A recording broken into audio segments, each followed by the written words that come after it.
Every empire that ever dominated the world followed the same secret.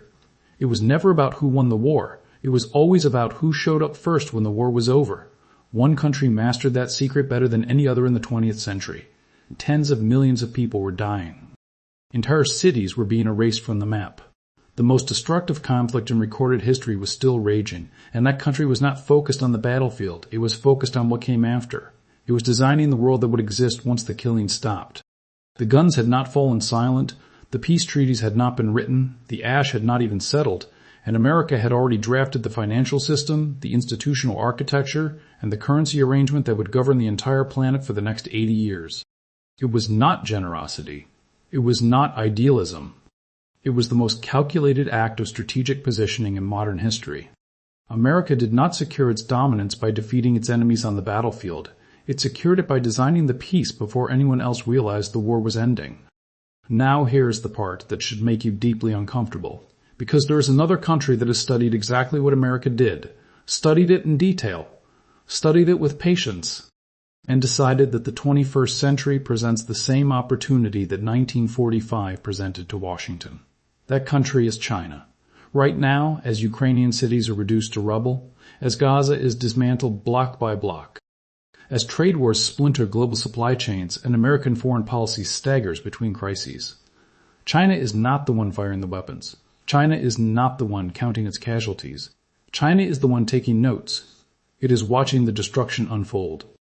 It is maintaining lines of communication with every side. It is waiting. And when the moment comes, when the exhausted parties finally stop shooting and look around at what needs to be rebuilt, China intends to be the only power at the table with the money, the machinery, and the political positioning to write the terms of what comes next. This is not speculation. This is a documented strategy. It is not about armies or missiles or aircraft carriers. It is about understanding one of the oldest truths in geopolitics. Destruction creates opportunity, and the nation that finances the rebuilding owns a piece of everything that gets rebuilt. This is the story of how America executed that strategy in 1944, and how China is executing it right now. Let us go back to the summer of 1944. The war in Europe is not over. Allied troops are fighting their way through France. The Pacific is still consuming lives by the hundreds of thousands. Germany will not surrender for another year. Japan will hold out for 14 more months. People were still dying at a scale that no statistic could fully capture. And yet, tucked away in a resort hotel in the White Mountains of New Hampshire, a different kind of battle was already underway. 730 delegates from 44 nations have gathered in a small town called Bretton Woods, and what they are doing while the war still rages is deciding who will run the world when it ends. America entered that room holding cards that no other nation could match. By 1944, America's industrial output had not just grown, it had exploded. The country that had spent the 1930s mired in depression was now manufacturing more than half of all the goods produced on the entire planet. American factories were producing tanks, planes, and ships at a rate the world had never seen. American soil had not been touched. American cities had not been bombed. The industrial infrastructure, the farms, the banks, the factories, all of it was intact and operating at full capacity. Meanwhile, Britain had burned through more than a quarter of its national wealth fighting the war. France had been occupied. Germany was being reduced to charred rubble. The Soviet Union had lost tens of millions of people across vast stretches of its most productive territory. And crucially, the United States held approximately 2/3 of all the gold reserves on the planet. 2/3. That is a staggering figure.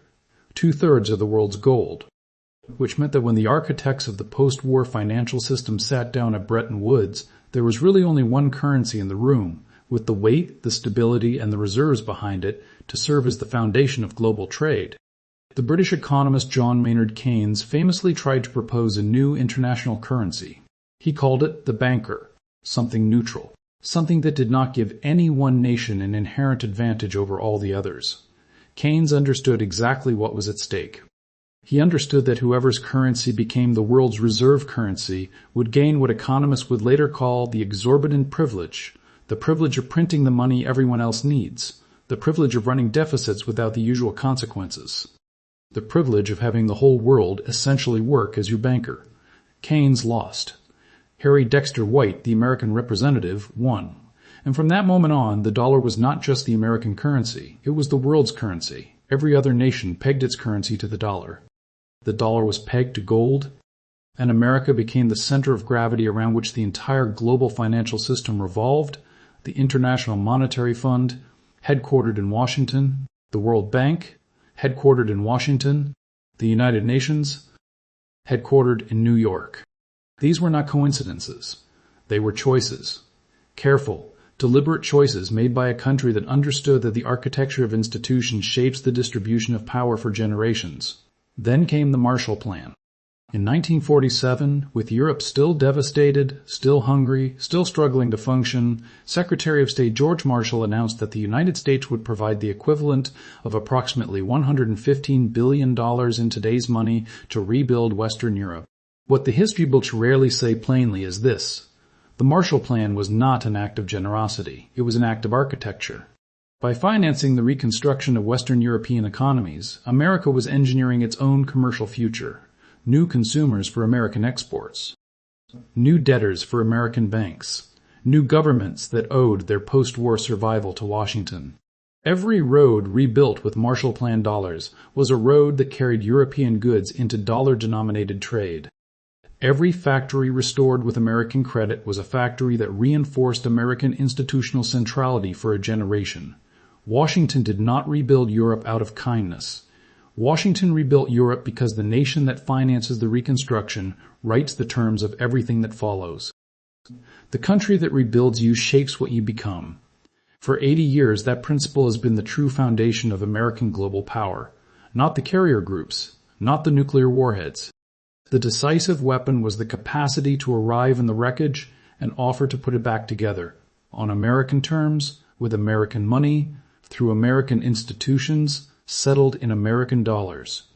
Now hold that thought. Hold it very carefully. Because something very similar is happening right now. And most people are too caught up in the daily noise of geopolitical crisis to notice it. Think about where China stands today.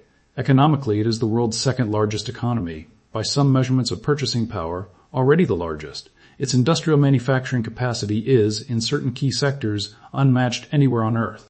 China produces more steel than the next 10 countries combined. It manufactures approximately 80% of the world's solar panels. It is the world's largest exporter, the world's largest trading partner for more than 150 countries and regions. Its infrastructure, ports, highways, high-speed rail networks, all built at extraordinary speed over the past 3 decades, all of it humming. Now look at the wars that are currently consuming the attention, the money, and the military resources of China's rivals. Russia's invasion of Ukraine has bled Moscow of men, material, and international standing. It has also consumed staggering quantities of European political energy and financial resources. Western nations have collectively committed hundreds of billions of dollars to supporting Ukraine. Numbers that strain budgets and test populations. The conflict in Gaza has consumed American diplomatic attention, degraded America's standing across much of the developing world, and cost Washington critical influence in the Middle East and the global South. America's own political culture has become so polarized, so inward-looking, so consumed by its internal battles that its capacity for sustained international leadership is visibly diminished. Meanwhile, China has not fired a single shot. It has not committed a single soldier. It has not deployed a single warship to either conflict zone. Beijing has positioned itself as neutral, calling for ceasefires, proposing peace plans, giving speeches about multilateralism. And while it does all of that, it is quietly positioning itself for the moment when the shooting stops. Think about what Ukraine will need when the war ends. The cost of rebuilding Ukraine has been assessed at somewhere between $500 and $600 billion over 10 years. According to a February 2025 assessment from Ukraine's own government, the World Bank, the European Commission, and the United Nations combined. That number dwarfs anything Europe has committed to the project. Rebuilding Gaza has been separately estimated at more than $53 billion. These are not reconstruction projects. These are civilizational reconstruction projects. And no single Western power or coalition has the financing capacity, the construction infrastructure, or the political will to handle them alone. Who does? Who has state-backed financial institutions that can move quickly, cheaply, and at enormous scale? Who has a construction industry that operates on timelines and at cost points that no Western competitor can match?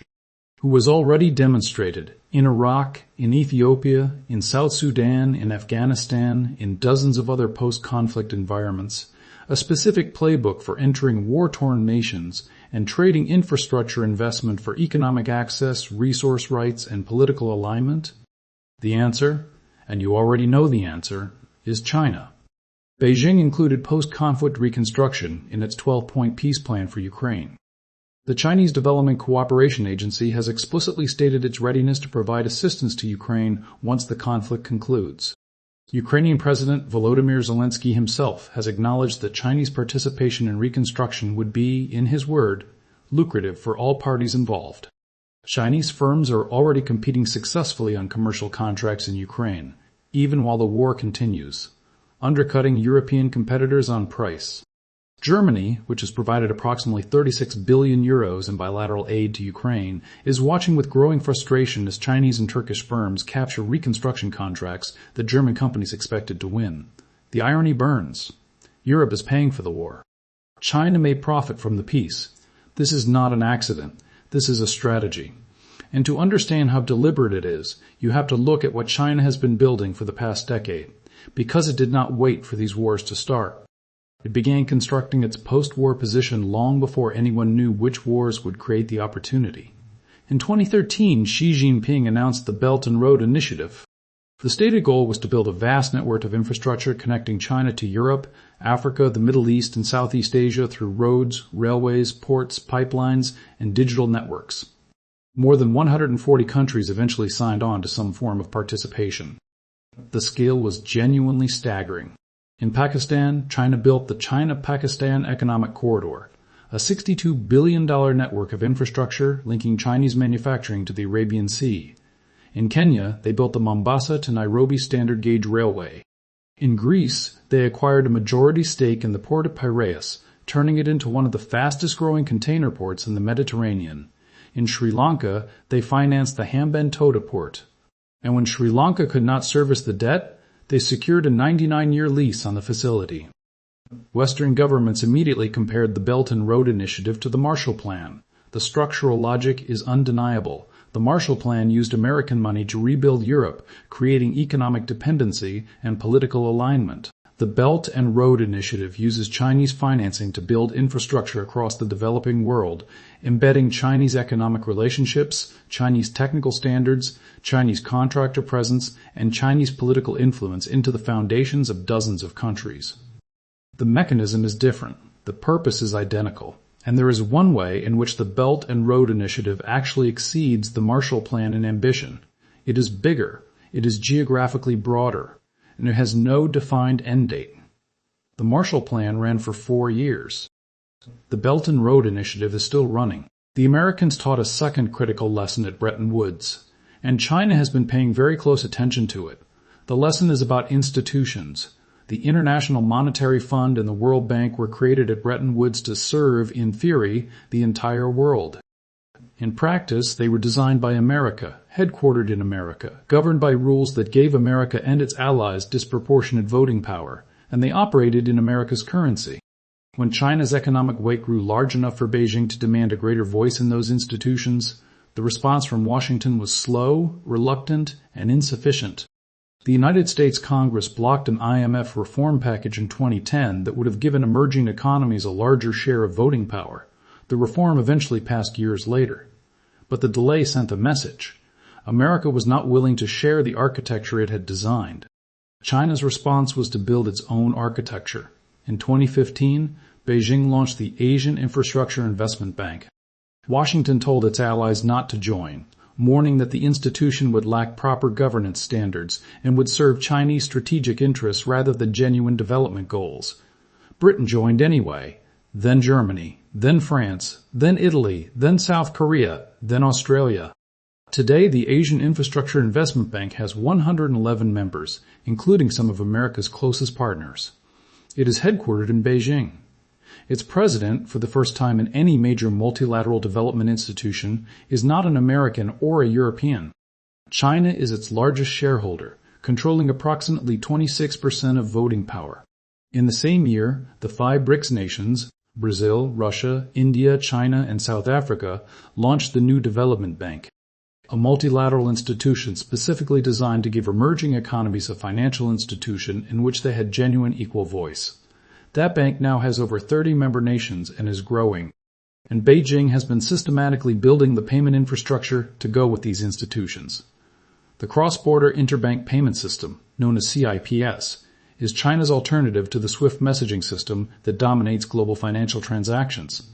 As of early 2025, CIPS had indirect participants in 119 countries, linking approximately 4,800 banks across 185 nations. It is still far smaller than SWIFT, but it is growing.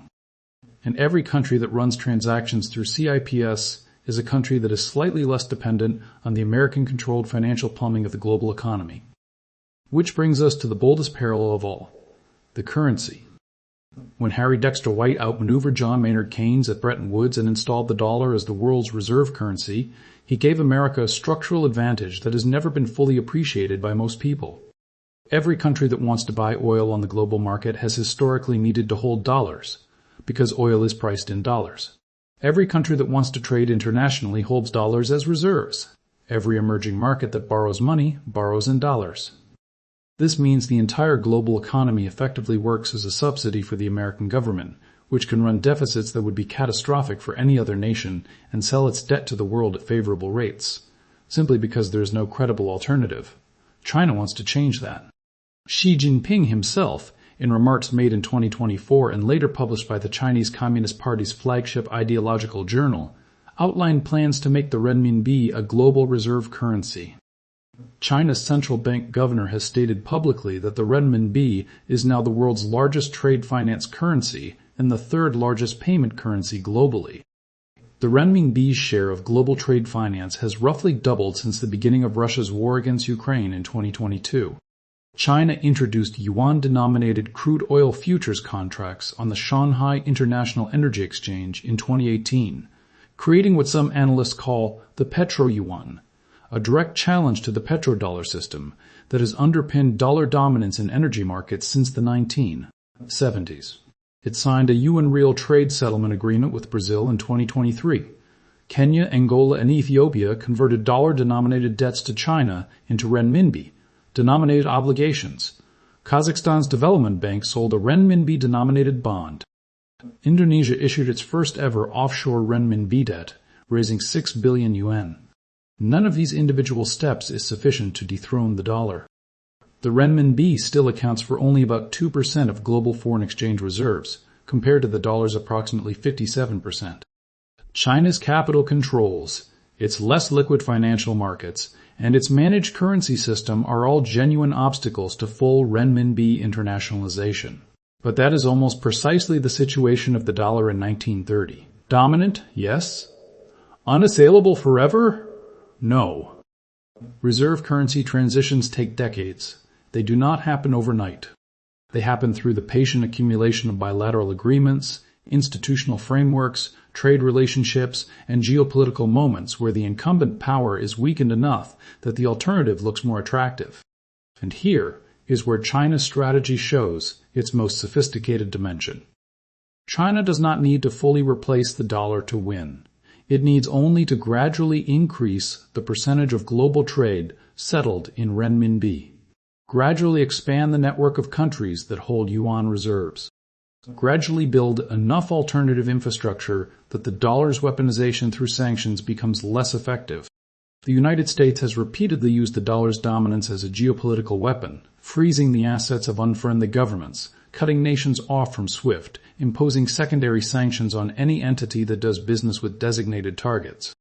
Every time Washington uses that weapon, it gives other countries an additional reason to build the alternative infrastructure that China is offering. America is, in a very real sense, accelerating the project it most wants to stop. Now let us look at the geopolitical layer, because this is where the 1945 parallel becomes almost uncomfortably precise. When the United States emerged from the Second World War, it did something that had no real precedent. It chose, at enormous cost and with enormous self-interest, to underwrite a rules-based international order. It created the United Nations. It created the IMF and the World Bank. It funded the Marshall Plan. It established NATO. It made itself the guarantor, the anchor, the indispensable nation around which the entire Western system revolved. And the developing world, the nations emerging from colonialism across Asia and Africa, were largely excluded from the design of that system. They got the institutions, but they did not get the governance. They got the IMF. But when they borrowed from it, the loans came with political conditions. They got the World Bank. But the votes were weighted in favor of the countries that had designed the system. For decades, the Global South lived within a framework built for others. China has identified this resentment with extraordinary precision. Its entire international narrative is built around the idea that it represents a different kind of major power, one that does not impose political conditions, one that respects sovereignty, one that comes from the Global South itself and understands its needs in ways that Washington and Brussels never truly did. The Belt and Road Initiative was specifically designed to offer what China calls development first cooperation. Build the infrastructure. Ask for the economic access. Leave the politics to someone else. It is a seductive offer for any government that has spent decades being lectured by the IMF about fiscal policy while watching its population remain poor. China has launched the Global Development Initiative, the Global Security Initiative, the Global Civilization Initiative. Each of these is a framework for organizing international cooperation around Chinese principles rather than American ones. More than 140 countries and international organizations have expressed support for these frameworks. China is now the largest bilateral creditor to the world's poorest nations. It simultaneously holds a permanent seat on the UN Security Council. And it uses that seat with growing confidence. In September 2024, China and Brazil jointly launched a group of Friends for Peace on the Ukraine crisis, an initiative backed by Global South nations, positioning Beijing not as Russia's ally or America's adversary, but as the multilateral voice of the developing world. This is the genius of the play. America in 1945 did not just win the economic architecture, it won the narrative. It became the good guys, the rescuers, the rebuilders, the champions of a rules-based order. China is attempting something similar, but in a world where many of the nations it is courting have good reason to be skeptical of the rules-based order as it has historically been applied to them. China's offer to the Global South is not, join our system. It is, we will help you build yours. That is a different pitch. And in many parts of the world it is landing very well. But before we go any further with the flattering parallels, we have to acknowledge something important, because this is not a story with a simple moral. America's post-war leadership was not purely benevolent. The Marshall Plan rebuilt Europe on terms that suited American exports. The IMF imposed structural adjustment programs on developing nations that in many cases caused genuine human suffering. The dollar's dominance allowed America to fund wars that killed hundreds of thousands of people without ever facing the fiscal discipline that would constrain a lesser power. The rules-based order that America championed was applied selectively, and China's parallel enterprise carries its own serious shadows. The Belt and Road Initiative has left numerous countries with debt burdens they struggle to service. Contracts for Chinese-funded projects almost invariably require Chinese contractors, limiting local economic benefit and knowledge transfer. China's aid transparency is the worst among major development financiers. And China's claim to represent the Global South sits uneasily alongside the documented violence used against Uyghur communities within China's own borders, the crushing of Hong Kong's political freedoms, and the coercive pressure applied to neighbors in the South China Sea. The America of 1945 and the China of 2025 are not equivalent moral actors, but they are operating from a very similar strategic logic, and that strategic logic is worth understanding clearly. Because the outcome of the competition between these two visions will shape the world your children and grandchildren inherit. Here is what that competition actually looks like on the ground right now. Western nations led by Europe are funding Ukraine's survival but struggling to fund its reconstruction. The United States eliminated most of its foreign assistance program in February 2025. A move that hit Ukraine particularly hard. USAID had provided $5.4 billion for projects in Ukraine during 2024 alone. That money is now gone. The European Union has pledged 50 billion euros through 2027 for Ukraine.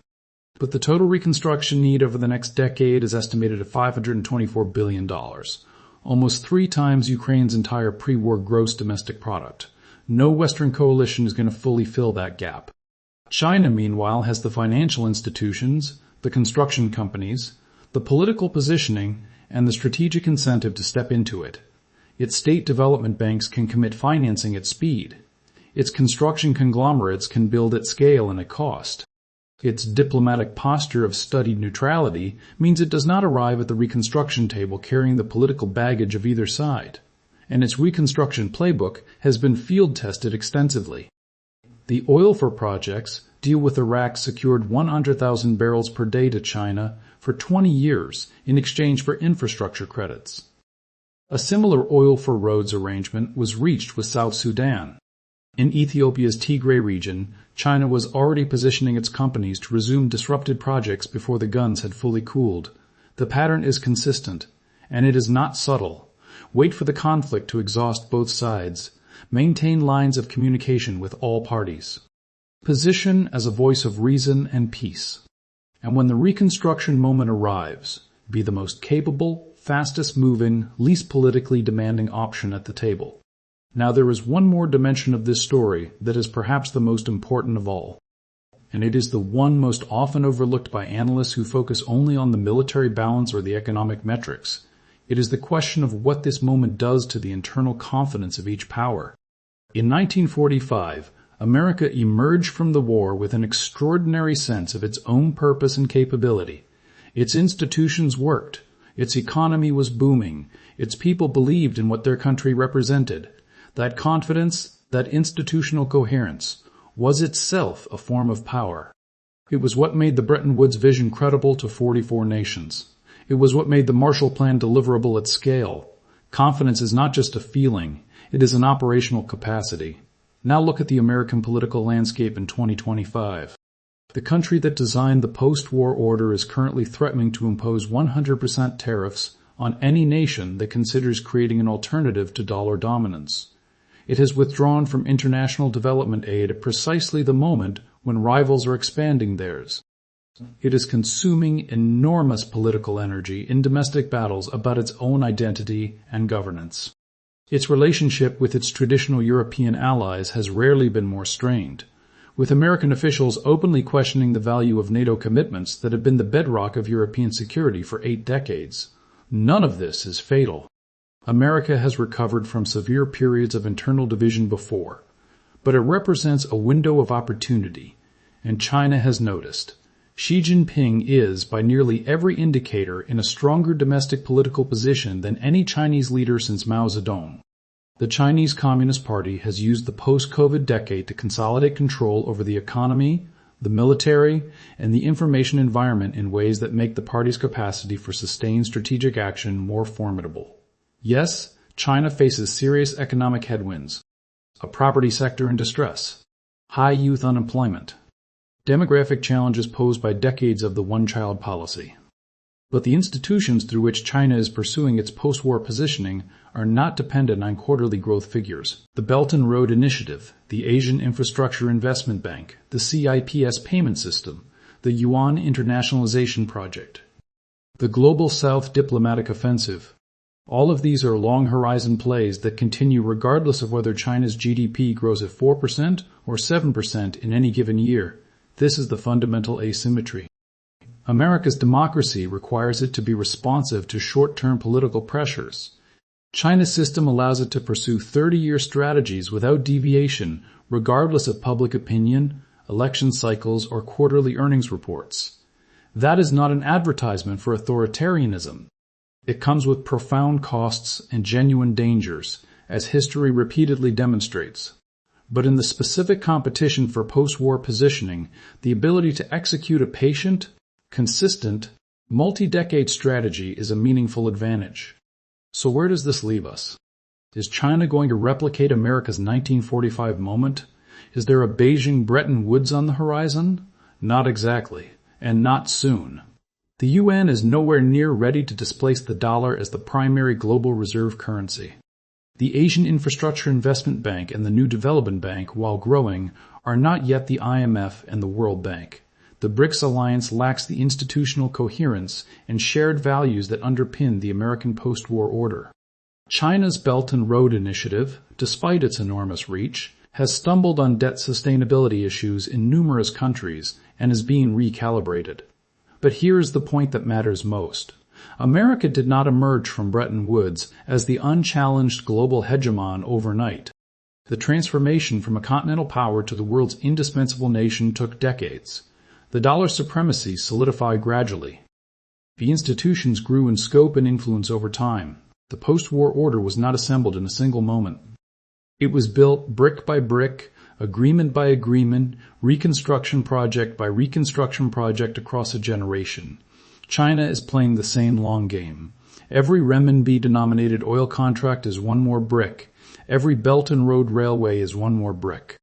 Every Asian Infrastructure Investment Bank financing decision is one more brick. Every reconstruction contract won in a post-conflict environment is one more brick. Every global South diplomatic relationship deepened at the expense of Western influence is one more brick. None of them individually transforms the global order. All of them together, over 20 or 30 years, may do precisely that. The United States understood in 1944 that the most important battles are not fought on the battlefield. They are fought in the rooms where the post-war world is designed.